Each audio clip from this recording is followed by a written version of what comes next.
Hello, everyone. It's Dr. Timothy Brown. I am a board member for the National Optometric Foundation. And once again, we have a great webinar for you tonight, Protecting the Vision. And I'm going to introduce our guest speaker later on, but I just want to tell you a little bit about who we are as the National Optometric Foundation, a nonprofit organization. We are here trying to help build the community, educate the community in various ways. And we are also partnering with the National Optometric Association, our parent association, and we partner with them also to be the financial arm for them. We try to provide scholarships, resources to students who are thinking about going to optometry school, those who are currently in optometry school, those who want to go to the National Optometric Association convention each year.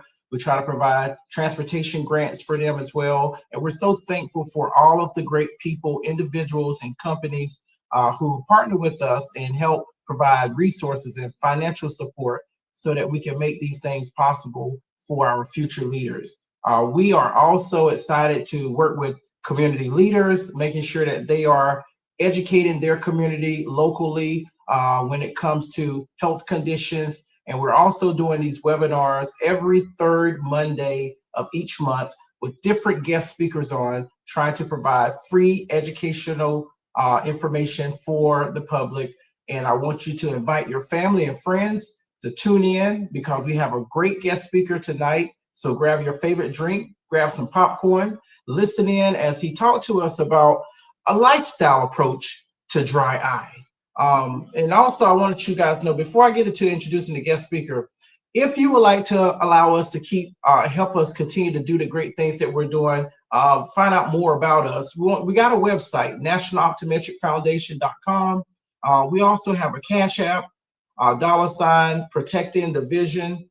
We are on YouTube, and we're asking you to connect with us on YouTube and follow our page there, National Optometric Foundation. And then also on Facebook. If you go and like our Facebook page, we are on our Facebook page there, and we try to also post when we're having our next webinar so that you guys are aware who the guest speaker is going to be and what the topic is going to be for the next month. Okay, so be sure to connect with us. And also, even if you can only give $10 tonight, $10 will help us continue to do the great things that we're doing for our students and also for our community. And if you all are optometrists and you're watching this webinar, we do hope to see you in St. Louis, Missouri for the National Optometric Association Convention in the month of July as well there. Serve where you go. We partner with the National Optometric Association each year and provide free eye exams and partner with great people, great companies like VSP who come alongside the NOA and the NOF and help provide the glasses for patients who we see on that day to wear. And normally we see between 100, 100 and 250 patients on that day. It varies as we're going from state to state, city to city. But we also want to thank you all for the doctors and the technicians and the students who come out to help us make this event a success each year. Serve where you go. So thank you, Dr. Reynolds. Dr. Cheryl Reynolds is our current president of the National Optometric Foundation, and she is leading us very well, and we look forward to what the rest of the year is going to bring.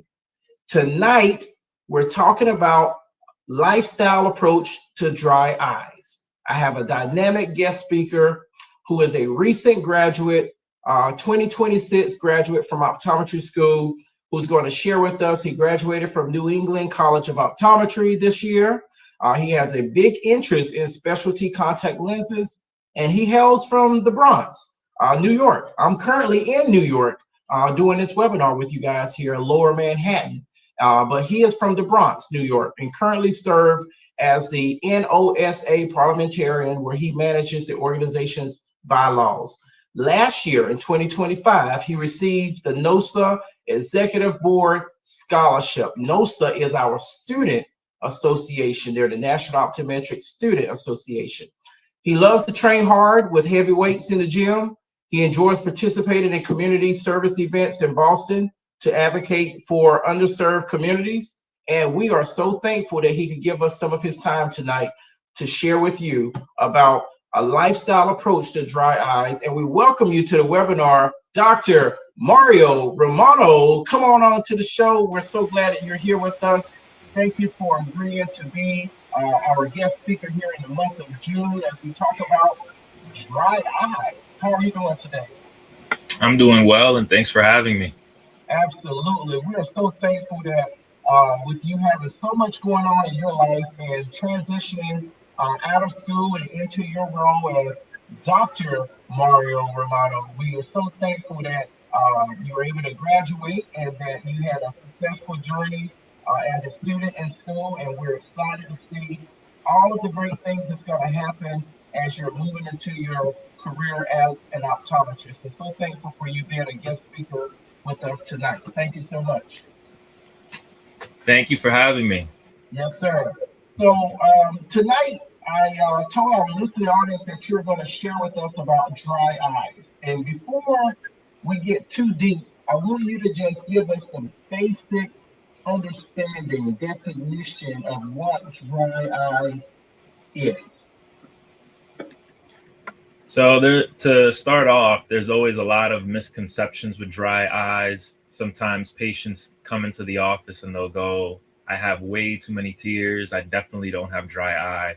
Some patients come in and they'll say that their last doctor told them that they can't produce tears anymore and that they have no tears at all, that they don't have not a single layer on their eyes. Essentially, it's just nice and raw. Nobody's wrong in this situation because essentially dry eye is a multi-layered condition in which the front of the eyes, if you look at the eye sort of like a map, the front of the eye is like a desert. There's nothing there in terms of essentially the health of what we would consider a nice, normal, healthy eye. And it can be caused by a number of factors. It could be because the glands on your eyelids produce oil. That could be blocked. It could be because of a lack of tears. It could be because of inflammation, or more commonly, it could be a mixture of all of these things. Maybe you have a little bit of inflammation on your eyelids. Maybe you were using your screen for a very long time and you have certain glands on your eyelids that are blocked. So it could be a mix of one of these things, two of these things, or all three. Very well. Yes, that's very good. And I appreciate you for explaining that because a lot of times people don't understand, even though their eyes may be producing a lot of moisture and getting a lot of tears, they can still have dry eye challenges, dry eye issues. And we hear them all the time when they come into the office. They will say, oh, it can't be dry eye. My eyes are producing water. I'm tearing. It can't be dry eye, and then they're surprised when we tell them, yes, I think you are, and this is the reason why I think you are. We're going to do some more, examination and investigating to be sure that you do have dry eyes, and then we'll go through the treatment methods as well. I also want to just take a step back. Also, Doc, I don't want to minimize. This has nothing to do with optometry, but with you being a native of New York, it is very appropriate for me to say congratulations to the NBA Finals champions, the New York Knicks, the champions after over 50 years. Look at that. The basketball champions won a game, well deserved. Congratulations to the New York Knicks. I will say, look at that. I can say the city is still celebrating, and they're having a parade here in New York on Thursday as well to continue to celebrate. That's a huge accomplishment there, and a change in history there for so many people there. So congratulations to you all. Yeah, I was in diapers when they made it to the finals last time, and wasn't born 52 years ago. So it's definitely something that it's kind of bringing the generations all together, young, old, fathers, grandfathers, mothers, daughters. Everybody can just come together and celebrate. If you go outside, if you go to the train stations, even the conductors themselves are announcing, next stop is the championship for the New York Knicks. Everybody just has a good time. So it's really nice to see the city lit up. well deserved, and it should be that way. I see a lot of jerseys throughout the city. I see a lot of hats. I see a lot of vendors out there on the street. It's good vibes here in New York right now, and much deserved there. The team executed very well, and they are the champions. Yeah. So, congratulations, man. I didn't want to look over that because that's Thanks. something that we should acknowledge here as well. So back to dry eyes. For all of you who are listening here, we are talking about dry eyes here. So stay tuned. Go ahead and send a link to your family and friends and make sure that they know to hop onto this webinar as well. It's on our YouTube channel live. Dry eyes. Dry eyes can hinder us from doing certain things for patients. They can hinder patients from being able to get contacts. Their contacts may not be right for them. And I just want to know, what is your take on when it comes to contacts causing dry eyes there? Is that something that you lean towards and you know about to say to patients here, contacts can cause dry eyes, or can it be reversed? What's your take on it? So it all depends patient by patient. Specifically, if a patient comes to me and if they were to say, "Hey doc, I want to try contact lenses, but my eyes are very dry," then the first thing that we would do is assess the front portion of the eye. We would assess the ocular surface. We'd see if they are producing enough tears. We'll see if the oily glands, because just to take a step back, essentially the eye is what we know of is the front portion, which is the cornea. But then the tears themselves are what we know of commonly. But there's also a lipid layer or an oily layer that is produced on the top part of our eyelids and the bottom portion of our eyelids. So that's the culprit there about 85% of the time. It could be a mix of the three, as I stated before. But with the oily portion of the eyelids themselves, that tends to be the culprit for most of the dry eye, whether it be blocked or inflammatory. It could be a mix of those two. So by introducing contact lenses to the mix, as well as having severe dry eye, things like soft contact lenses, we'd likely wane away from, and we'd wane toward. So it's not a complete ruling out of contact lenses. We'd essentially have to explore a different avenue for dry eye treatment. Or what we can do is we can fit them in soft lenses, but first we'd have to address the dry eye component itself. Most people, they know about soft contact lenses and they see it on the media. They probably have seen a lot of videos of people inserting them and things of that nature. But there also exists other modalities of contact lenses, such as something called a scleral lens. Some people will call them rigid gas permeable lenses. I remember even growing up watching SpongeBob, I thought hard lenses were the end of the world. You put a hard lens on your eye and now it's all infected and red and it hurts. It's like a piece of glass. But thankfully, in the modern times, contact lenses have evolved to the point where you might put one on and you might not even feel it. You'll blink, and it'll essentially sit on the white part of your eye. So in specific patients, we might fit them in scleral lenses, which are these hard lenses that are big enough that they're not touching the center part of the eye where all our nerves are, but they're sitting on the white part of the eye, and they're filled with like a saline solution for comfort. You can even put eye drops in them. And more specifically, these are the type of things that I do want to educate on this webinar, just so that people are aware of their options. So if people watch this webinar tonight and they think, oh, they said a lot of words, I'm not really sure what to take home. These are things to definitely go to your eye doctor about, and at the very least, ask the questions, because what's more important than knowing about the various technologies that are new or technologies that are old, or old technologies or new technologies that might work for you or for your father or mother, what's important is asking your eye doctor specifically, am I a good candidate for this lens? Am I a good candidate for that lens? Because essentially, every person is different. Some people might have severe dry eyes. They might be 29, they might be 50 years old. Heck, I've seen even 70-year-olds fit in scleral contact lenses, hard contact lenses. So don't be afraid to ask your eye doctor. Don't be afraid to ask for a second opinion. There's you're in charge of your body, you're in charge of your health, you're in charge of your lifestyle. So definitely ask your doctors and attend your eye exams at least once a year. Right. And I'm glad that you're saying that, because one of the main things we want them to realize, as optometrists, we want that communication. We want you to ask questions. We want you to be aware of what we're finding when it comes to your eyes, your eye health, your visual health. We want you to have that dialogue. We want you to feel comfortable. Those of you who are listening, your optometrists want you to feel comfortable asking questions. What I recommend is that you write your questions down before you come to the appointment, because sometimes patients tend to forget once they're in that chair and you say, hey, do you have any questions for me? That's usually what all optometrists will ask you at the end of finding your prescription and checking the health of your eyes. And you freeze and you say, no, I don't have any questions. But then as soon as you get in the car, as soon as you get home, all of those questions come back to you.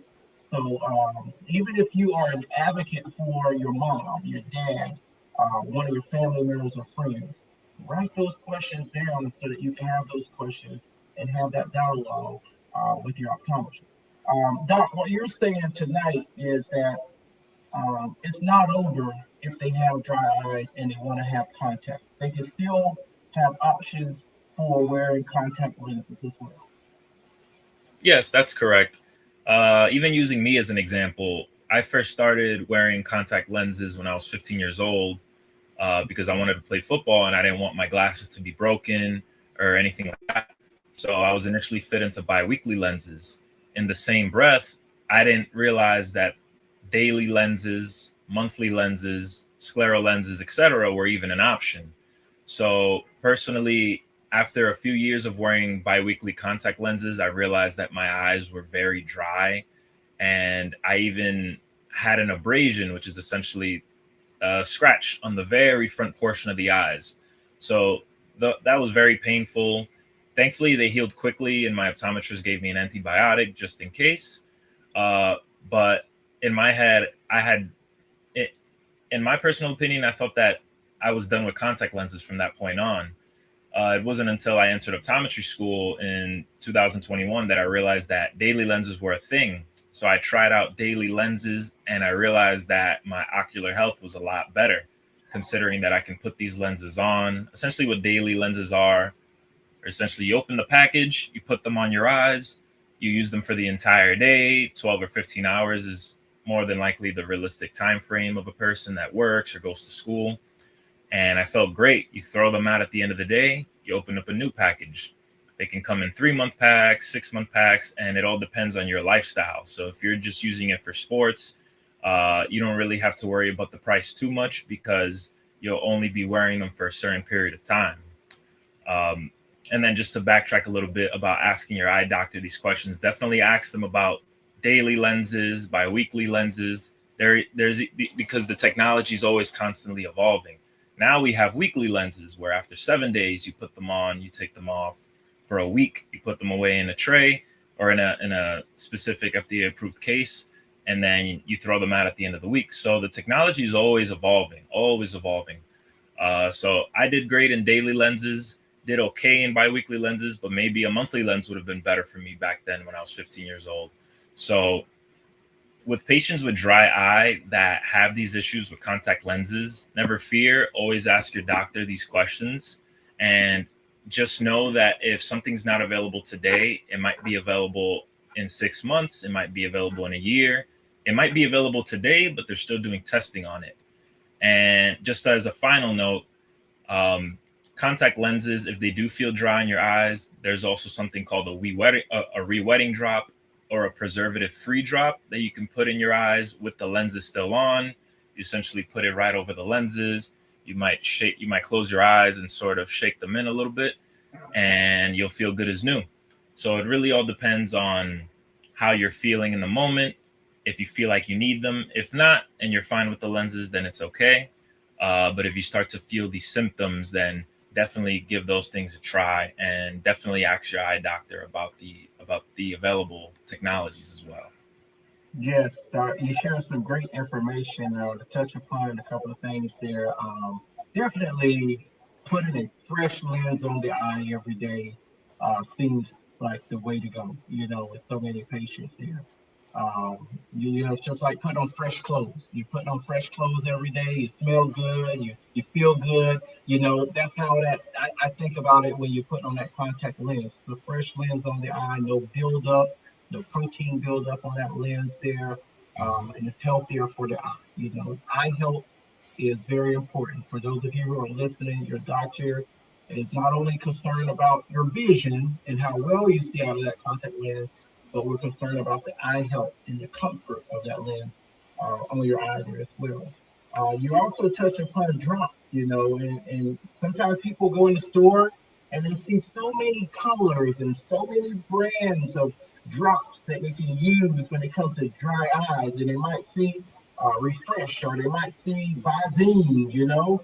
How do they Mhm. know which one is better for them? Is there a specific brand that they should lean towards? Is there a certain brand that maybe they should stay away from? Do you find that one brand is a little bit better or superior than the other? So personally, especially in optometry school, one of my main goals was to try as many drops as I could, just so that I can empathize with the patients that I see. And what I've learned over the years and through looking at the research and the literature is that more than likely, most drops over the counter are similar, if not the same.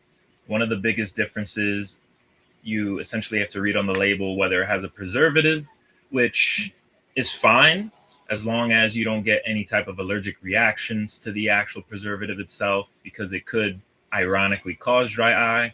Or if you want to err on the safe side, you could go with a preservative free artificial tear, and it'll say it on the box itself. Most preservative free artificial tears are also safe with contact lenses as well. So it's kind of a double win um, if you wear contact lenses. Every doctor will have their own opinions on brands. Most people know of the popular brands Sustain, Refresh. Excuse me. I personally like Optase. There's different versions of Optase as well. But I think the more important thing to note with these different brands is is your specific vial safe for you specifically? By that, I mean sometimes there might be a recall for a certain artificial tear or a certain eye drop in which certain drops aren't sterile. And some brands have been guilty of this, not to any fault of them, not to any fault of the company itself, but sometimes things might happen. So I wanted to share a few resources such as eyedropsafety.org, spelled EYE, dropsafety.org. It's a great resource just in case you are a little bit paranoid. At the end of the day, you are putting something in your eye, so it's okay to feel that kind of paranoia. I know when I first started putting contact lenses in my eyes, I was fidgeting a lot because it just didn't feel natural. Most things that come to our eye, we have the biological reaction to blink or to move away. So it's completely normal. Don't beat yourself up if you're trying to get into contact lenses or putting eye drops in your eyes or any medication. It's completely understandable. But just to say it one more time, EYEDROPSAFETY.org. It's a great resource if you want to see if certain eye drops are recalled or if they're safe.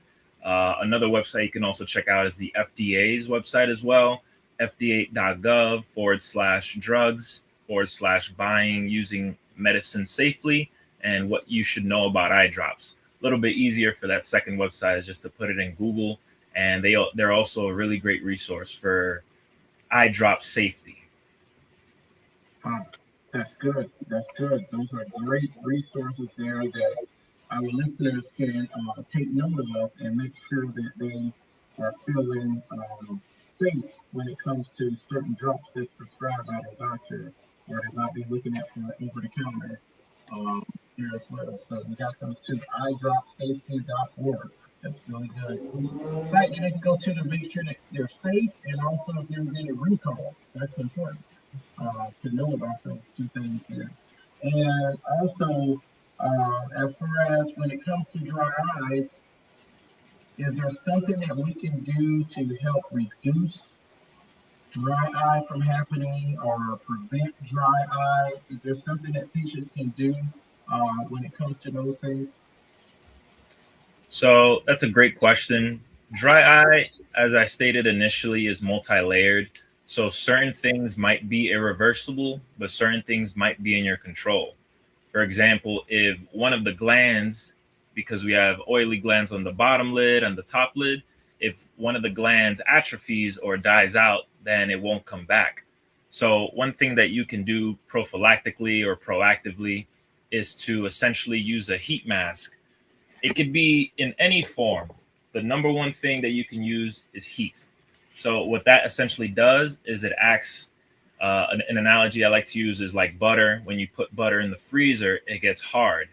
When we look at our screens, our glands on the bottom and upper lids, called the meibomian glands, they also get hard, kind of like if you leave toothpaste open.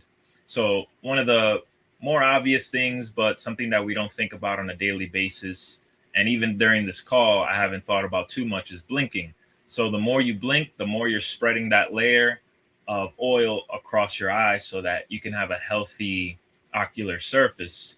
What this does is there are different versions of it. You can throw this in a microwave for 20 seconds. There are electronic versions that you charge and you essentially click a button and you're essentially putting heat over the eyes to allow it to melt like butter so that as you blink, and it's even better to use it in the morning so that you're blinking a lot more during the day so that it can actually make your ocular surface a lot healthier. One thing that we do a lot of these days, especially people in the working age, a lot of iPad children, they're looking at screens all the time.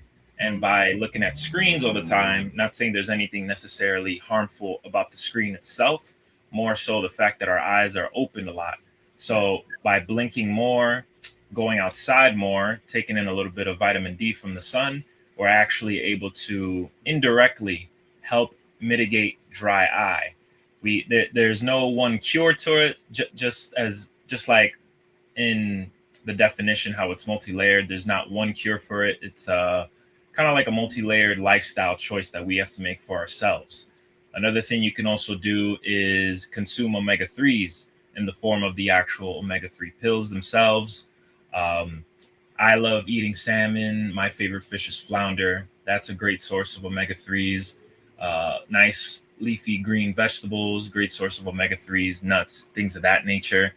That's more so on the diet side of everything. Certain lifestyle changes that you can incorporate as well is essentially not having the air conditioner blow in your face, not having any fans blow in your face. You can also purchase a purifier so that the air quality is increased, or a humidifier so that the actual air there's a lot more moisture to the air itself so that your skin doesn't get dry. Sometimes at night we some of us tend to open our eyes at night, so then if there's a fan blowing in our face, these type of things tend to increase our dry eye even more. It could lead to ocular pain, things of that nature. But to summarize, eating right, a good green leafy diet with fish, humidifier, purifier, things of that nature can help mitigate dry eye, as well as going outside, reducing screen time, and blinking a lot more. Remember to blink, remember to blink. And if you do experience certain symptoms such as grittiness or burning or itching, when in doubt, heat. Doesn't have to be a mask. It could be in any form that's safe. You essentially you could put a towel over the eyes, nice and warm with water, and it just allows it to melt like butter. Yes, and you know, Doc, you said some great things there, great points and golden nuggets that you shared with our listeners today. And I appreciate you for sharing that. Dry eye has been a challenge for so many people. And I was reading where you were saying dry eye disease is a major global public health challenge for 16 to 30 plus million people in America. That's a lot of people. That's a lot of people that's affected that. And they're saying also too, increased aging, people are living longer. So as you get older, you have more of a tendency of producing less of your natural tears, dealing with dry eyes, and that increased screen time. That increased screen time. Try to encourage your children, those of you who are listening, encourage them to go outside like we used to back in the day. We played kickball, baseball, basketball outside, not on the gadgets, so that their eyes can stretch. They can get some relief from, being open on that screen. They're blinking more as well there too. And I also said women tend to have it more and dealing with it more during as they're going through, menopause and things of that sort there too, dealing with dry eyes there as well. So um, this creates challenges and burdens on the patients, and it creates challenges on the financial system. I mean, not just thousands of dollars, but billions, over $50 billion are spent in trying to help combat this challenge that so many people are facing annually there. That's a lot of money, billions of dollars. So I just wanted to put that out there to let people know that you may be a caregiver for someone who's dealing with dry eye. You guys have tried so many things. I was actually in Charleston this past weekend celebrating a birthday, and someone came up to me, they were talking to me, and eventually got to talking about optometry. And she was telling me how her mom has tried so many things, and she's dealing with dry eyes there. We had to just go through talk with her about age. As she get older, this is something that we're just all gonna be dealing with. There, and then just giving her some tips on the approach when it comes to dry eye and treatment and things of that sort there. But she was just thinking that there was going to be something that was going to cure her mom, from dry eyes. But this is just one of the things that a lot of people deal with as they tend to celebrate their birthday. Yeah. So I didn't know if you dealt with that with patients coming in, talking about how their parents, are dealing with dry eyes more than them or not, but I just wanted to mention to our listeners that you're not alone. This is something that millions of people face around America, and also billions of dollars are spent on managing dry eye diseases as well. Doc, thank you so much for sharing there. Often patients come in and they talk about how can I have dry eye when I have so many tears that's running down my eyes there? Is it possible that maybe I don't have dry eyes because I'm producing a lot of tears? What do you have to say about that? Can drops, is that something that you recommend drops for where it makes it better, or could drops make it worse? What's your input when it comes to that? It's a great question because unfortunately, both things count as dry eyes. If you have too many tears that you're producing that ends up coming out of your eyes, that's a form of dry eye. If your eyes feel like sand is inside and it's not producing many tears, then that's another sign of dry eyes.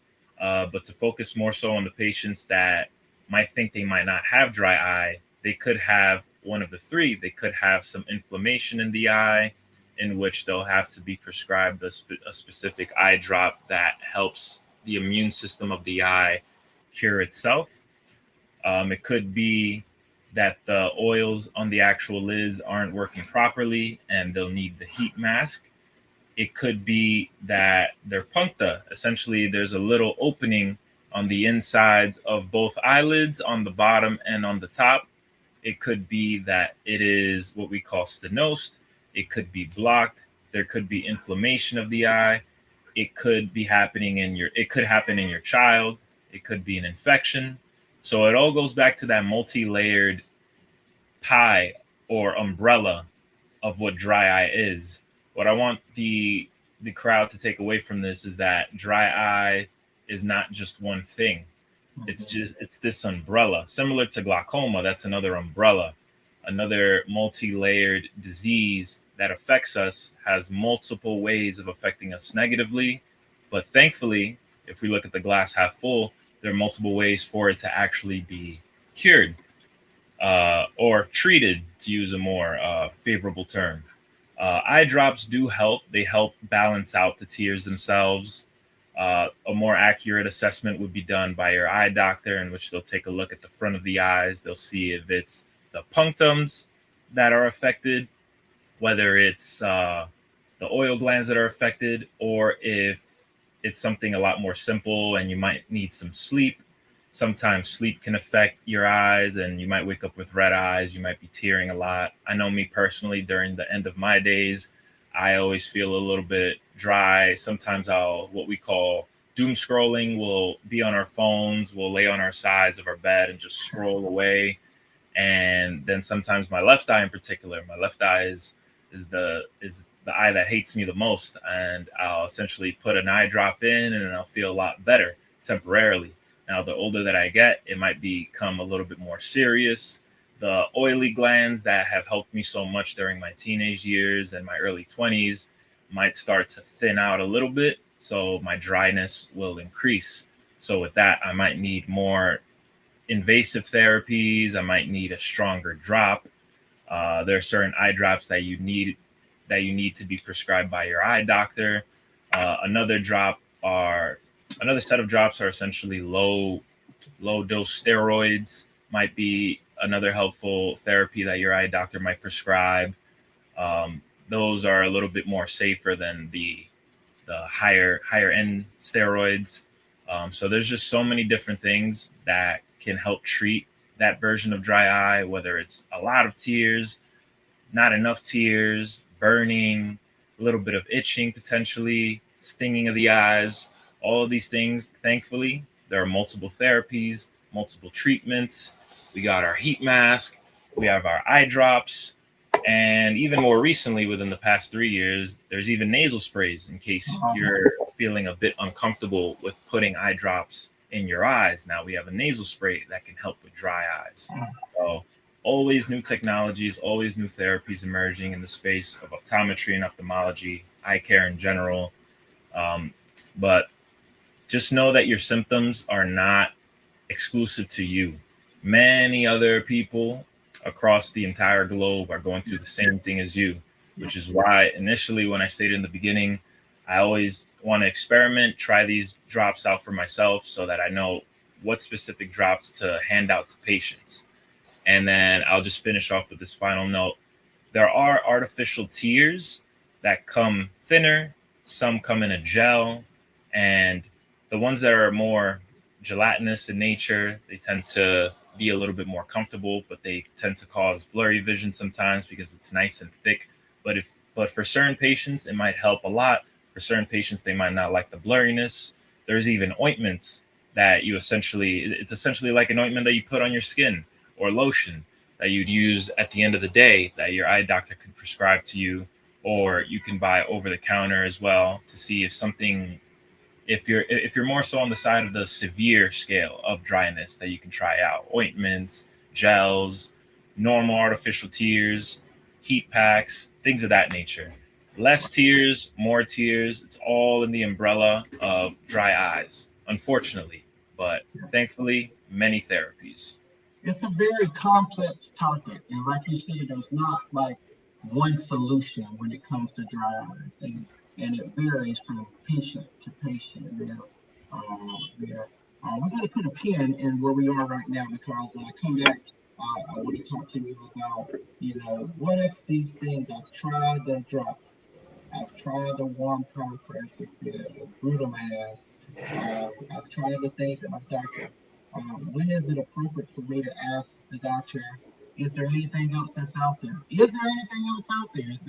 Are there any other advanced technologies that's out there when it comes to dry eye treatments, helping people, the millions of people that's out there dealing with dry eye? Are there other options out there? So we'll come back to that question in just a moment. I just want to take this break to remind those who are listening. This is the National Optometric Foundation. This is our webinar, Protecting the Vision, every third Monday. We have great guest speakers, as you see tonight. We have a doctor on with us there talking about lifestyle changes, adaptations that can happen when it comes to dry eyes, and he's been delivering a lot of golden nuggets with us tonight. And the National Optometric Foundation, we are a nonprofit organization connected to our parent organization, the National Optometric Association, and we also have the Student Association as well, the National Optometric Student Association. Together, we all try to provide care when it comes to vision. We also try to provide free eye exams, education to the community when it comes to talking to people about how to save their vision, how to prevent things from happening, how to be prepared if certain things happen when it comes to your vision. You can learn more about us. We do have a website, National Optometric Foundation. We're on there, also on YouTube and Facebook under the same name, National Optometric Foundation. And our Cash App, if you want to make a donation tonight, is $ Protecting the Vision. My name is Dr. Timothy Brown. I have Dr. Mario Romano with me tonight, and he's talking about dry eye when it comes to dry eye. So, Doc, you taught us a lot about what dry eye is, and about, hey, can patients be in contact when they're dealing with dry eyes? How do patients see it where they have tears coming down their face and they're producing tears, but their doctor's telling them you have dry eyes? Talking about different drops and compresses, warm compresses that they can use to help as far as therapies for dry eyes. What if those things are not working well for the patient? Are there advanced technologies out there? When should they ask their doctors about those technologies? That's a great question. It's actually, thankfully, the answer is yes. The short answer is yes. There are always newer technologies that are being created, new FDA drugs that are coming out for patients that might not be able to simply use the warm compress. Let's say they're using it 6 times a day for 15 minutes and it's just not doing the job. Or let's say they're using eye drops, but they have to spend a lot of money. Dry eye is a business at the end of the day as well. So let's say if you're using the nasal spray, you have the eye drops. Let's say you buy certain things over the counter. It's really digging into your pockets. It's digging into your retirement fund, your HSA, things of that nature. So one thing to definitely do that I would recommend to all patients in the outside world is to ask your eye doctor, and specifically be intentional. Be intentional. Tell the eye doctor exactly how you feel. Tell them exactly what your symptoms are, and more specifically, tell them what type of therapies that you've undergone. If you tell them that I've been using the warm compresses 6 times a day, that I've been using the artificial tears, the ointments at night. I did have one patient in particular that she was using everything. She had undergone cryotherapy, things of that nature. We essentially ended up putting her in that scleral lens that I mentioned earlier, where you're actually able to put eye drops in the bowl of the lens. And she felt a lot better once we were able to customize the lens and fit it to her specific eye. So that is a scleral lens.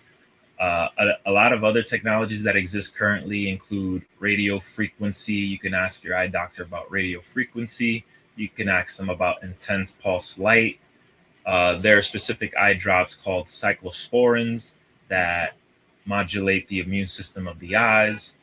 There's even autologous serum drops, which they essentially, I'm not sure specifically how they do it, but they take blood from a lab, from your specific blood, and they essentially create eye drops specific to you that you're able to use on your eyes. So many technologies in general that exist currently that you should definitely ask your eye doctor to see if you're a candidate for. Because sometimes there might be one doctor that might just recommend the compresses and the drops and the immunomodulating drops, but then there might be another eye doctor that may feel a lot more confident with prescribing a scleral lens, or autologous serum drops, radio frequency, intense pulse light, things of that nature. These are all things that can help with dry eye. And some of these things are on the costly side as well, which is why sometimes we try to err on the side of your pockets as well.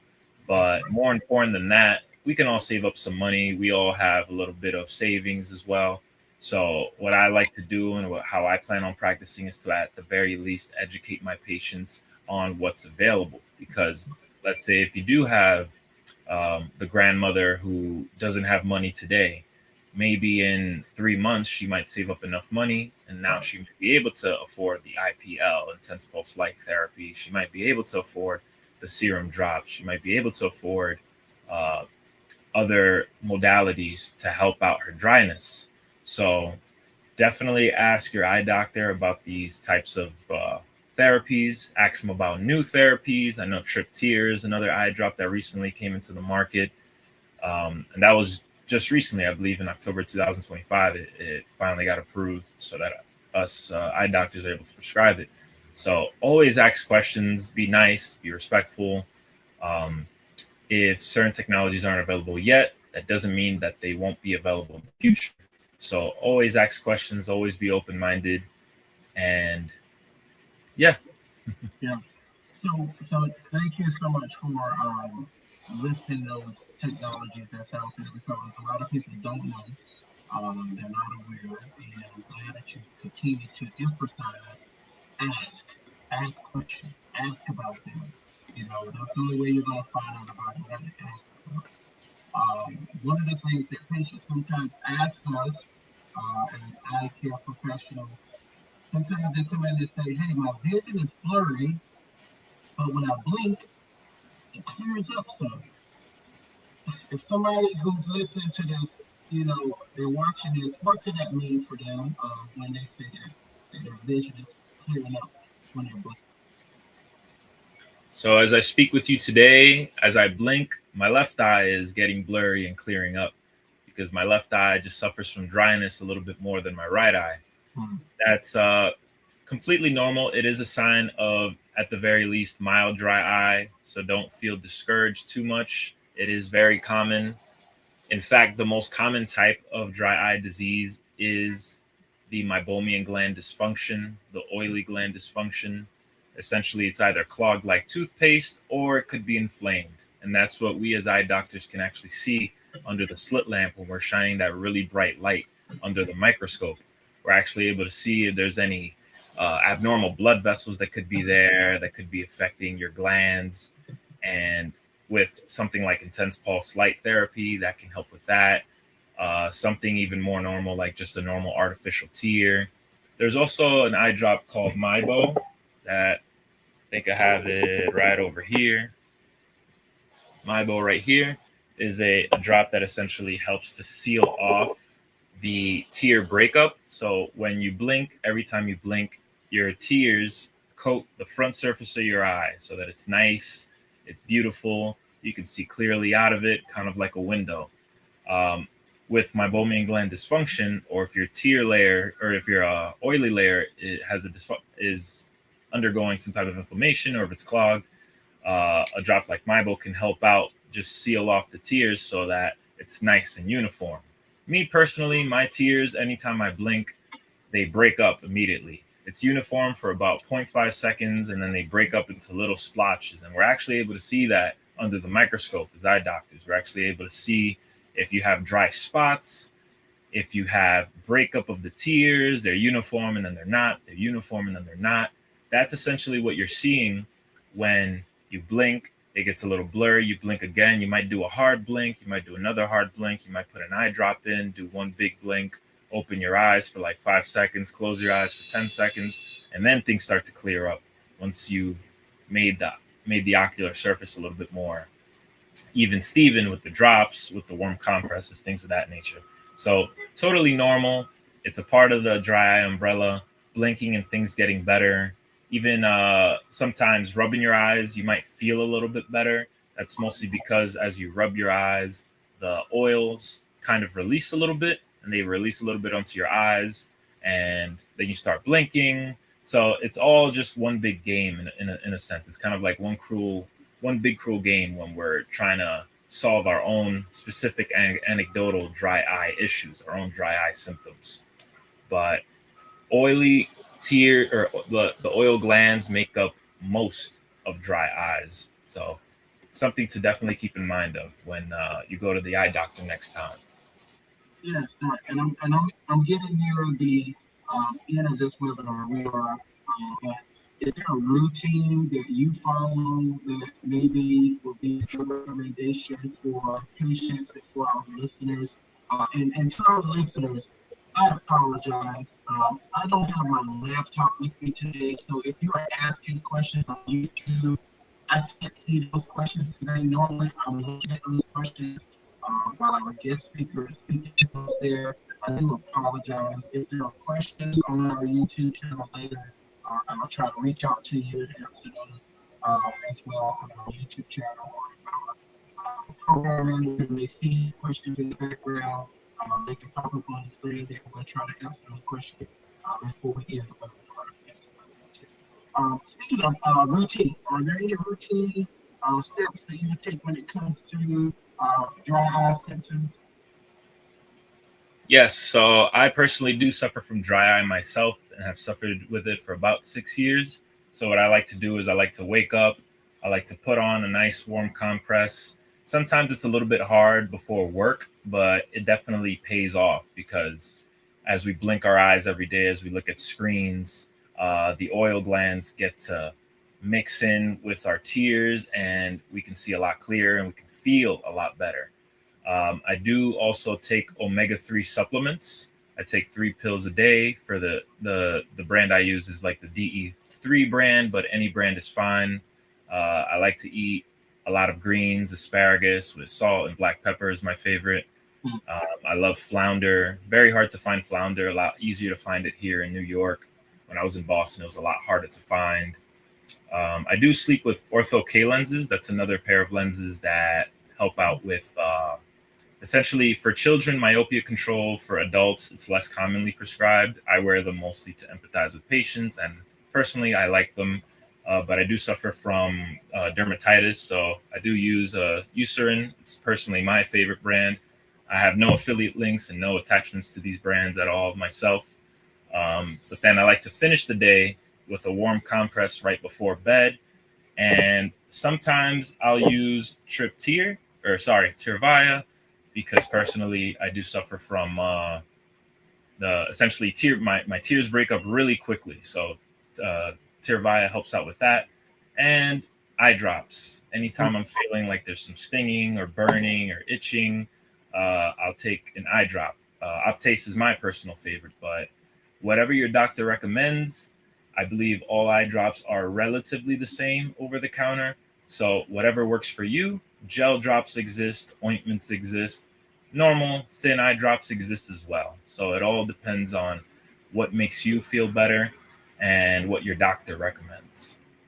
Yeah, one of the main things we want patients to realize is that if you're dealing with this, you're not alone. As we mentioned earlier, millions of people are dealing with this. There's a $55 billion expense every year trying to help manage dry eye diseases. And as Doc mentioned, there are different remedies and therapies out there when it comes to dry eye. You need to work closely with your optometrist or ophthalmologist and find out what's best for you. Um, Sometimes, Doc, we're going to close up here, but if you have anything extra that you want to also leave for our listeners, you can do that as well. But sometimes people say that certain seasons of the year, dry eye is worse for them. That would be my last question for you. Can that be possible that sometimes maybe dry eye is worse in the wintertime versus the summertime? Yep. So the eye's a lot, or the air is a lot drier in the wintertime than in the summertime. So low humidity equals drier eyes. So some simple tips to help out with that include purifier helps the air quality go up. Humidifier helps to bring back the moisture, and it definitely helps at night as well. And one extra thing that I forgot to mention initially that has helped out some of my patients are eye shields. So if you Uh, add a purifier to your room, a humidifier to your room, but if you sleep with your eyes open, then they're only going to help minimally.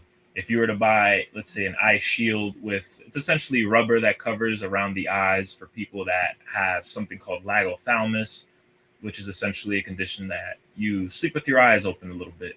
and then air gets in there, and then it can cause eye pain and dry eyes and things of that nature. That's another thing that can help as well. I forgot about that as well. But again, you put out another big point there for this preservative-free drugs there as well. So different remedies, different treatments. Get with your optometrist to find what's the best treatment for you first and foremost diagnosis. And all of you who are listening, I talk about this on every webinar. If you have not had an eye exam, don't wait for something to happen. Go to your optometrist so that they can check the health of your eyes. And I want to encourage you, don't delay, do it today. Make sure that you go to your optometrist and get your eye exam scheduled. I know a lot of optometrists may be booked out a couple of months there because school is out. So a lot of children, parents are bringing them for their eye exams as well there too. But don't delay getting your eyes examined. You don't need to have an eye problem to have an eye exam. We don't always need to prescribe glasses for you in order to want to see you in the door for an eye exam. We want to check the health of the back of your eyes as well, the retina, the back of your eye.